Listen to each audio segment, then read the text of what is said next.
नमस्कार। आज हमारे साथ है doctor Neeraj Bhutani, department of neurology से, और आज हम लकवे या पैरालिसिस से जुड़ी कुछ भ्रांतियों के बारे में एक डिस्कशन सर के साथ करेंगे। तो सर, मेरा आपसे पहला प्रश्न है कि लकवा या पैरालिसिस क्या होता है और ये कितना कॉमन है? देखिए, जो लकवा या पैरालिसिस है अगर हम न्यूरोलॉजी की सारी बीमारियां देखें, उस श्रेणी की बीमारियां, तो उन बीमारियों में एक काफ़ी कॉमन बीमारी मानी जाएगी और काफ़ी लोग लकवे से पीड़ित होते हैं। और अगर हम किसी सामान्य व्यक्ति से भी पूछें, जनसाधारण से पूछें कि लकवा क्या होता है, तो वो कहेगा कि भाई लकवे का मतलब है पैरालिसिस फालिज या शरीर के किसी अंग में ताकत कम हो जाना और अचानक उस शरीर के अंग का काम नहीं करना।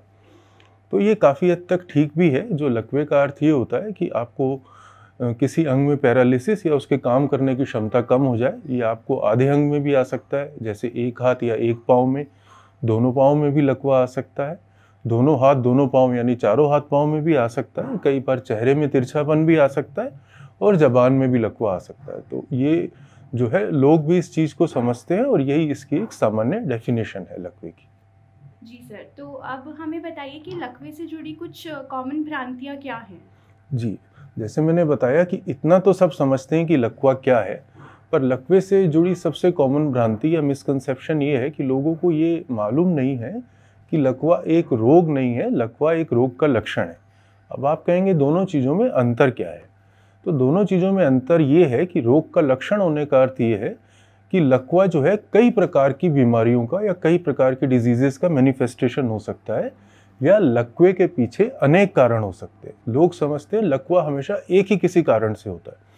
तो जैसे ही उनको लकवा होता है तो वो सोचते हैं लकवा हो गया तो चलिए हम इसका किसी गॉडमैन से इलाज कराएं या किसी सुपरस्टिशन को फॉलो करें, किसी मज़ार पे जाएं, कोई टोटका करें, या कोई ऐसी जिस जगह की एक मान्यता है कि वहाँ जाने से ठीक हो जाता है लकवा, वहाँ चले जाते हैं।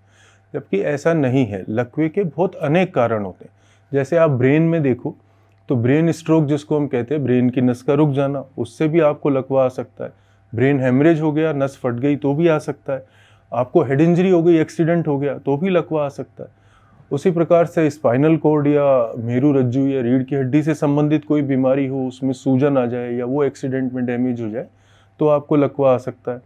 आपके जो शरीर के हाथ पांव की नसें हैं, जिनको हम पेरिफेरल नर्व्स कहते हैं, इनकी कोई बीमारी हो जाए, जैसे जीबीएस करके एक कॉमन बीमारी है, तो आपको पैरालिसिस आ सकता है। यानी कि अगर चेहरा भी आपका तिरछा हुआ है तो वो भी ज़रूरी नहीं है एक ही कारण हो, क्योंकि चेहरा तिरछा स्ट्रोक से भी हो सकता है। और एक बेल्स पैल्सी करके एक नॉर्मल बीमारी है जिसमें चेहरे की सिर्फ एक नस जो है वो सूजन खाकर और कमज़ोर पड़ जाती है, उससे भी चेहरा तिरछा हो सकता है।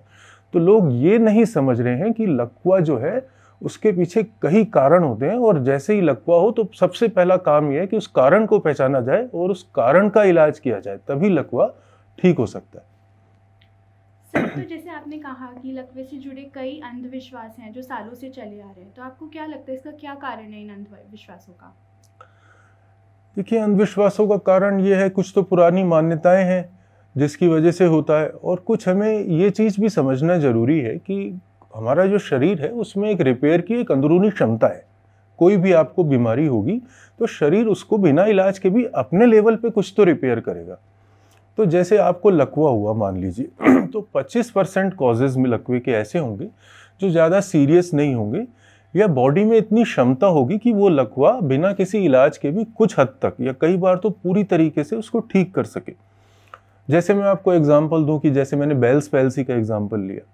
अब अगर बेल्स पैल्सी का जो मरीज है उसकी नस में सूजन आके उसको लकवा हो गया, अब वो डॉक्टर से इलाज ले, वो कोई भी इलाज ना ले या किसी अंधविश्वास को फॉलो करे, उसकी ये पैल्सी कुछ हद तक तो ठीक होनी ही है। तो ऐसे कई प्रकार के लकवे होते हैं। जैसे कोई बहुत बड़ा स्ट्रोक नहीं आया तो ये लकवे ठीक होने ही है, तो ये कहीं भी जाएंगे। अगर मान लीजिए ये डॉक्टर के पास आ गए तो डॉक्टर को क्रेडिट मिल गया, डॉक्टर भी क्रेडिट खुशी खुशी ले लेगा। पर अगर ये लोग ऐसी रिलीजियस प्लेसेस पे जाते हैं तो भी ठीक होंगे। तो ये इन मान्यताओं को इस प्रकार के लकवे पुष्ट किए जाते हैं। तो ये समझना भी जरूरी है। जैसे 25% लकवे ऐसे भी होंगे जो इतने सीवियर होंगे कि आपने अच्छे से अच्छा मेडिकल ट्रीटमेंट करा लिया तो भी ठीक नहीं होंगे। मान लीजिए आपको रोड ट्रैफिक इंजरी में आपकी स्पाइनल कॉर्ड बहुत बुरी तरह डैमेज हो गई, हो सकता है बहुत अच्छे इलाज के बाद भी पैरालिसिस ठीक ना हो। पर 50% लकवे हमें ये समझना बहुत जरूरी है, 50% ऑफ द पैरालिसिस ऐसे होते हैं जिसमें इस चीज़ से अंतर पड़ता है कि आपने क्या इलाज लिया है। और इस चीज़ से अंतर पड़ता है कि आपने शुरुआती स्टेज में क्या इलाज लिया है। मतलब जब लकवा हुआ ही है या जब लकवा पनप रहा है, शुरू हो रहा है, उस समय आपने जो इलाज लिया, अगर वो बहुत अच्छा इलाज लिया तो 1 महीने बाद, 3 महीने बाद आपकी कितनी रिकवरी होगी वो उस शुरुआती इलाज पे निर्भर करता है।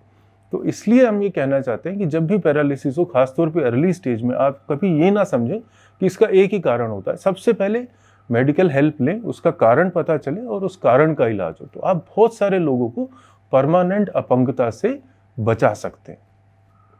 Thank you so much sir. I am sure हमारे यूजर्स के लिए काफ़ी यूजफुल इन्फॉर्मेशन है। Thank you. थैंक यू, धन्यवाद।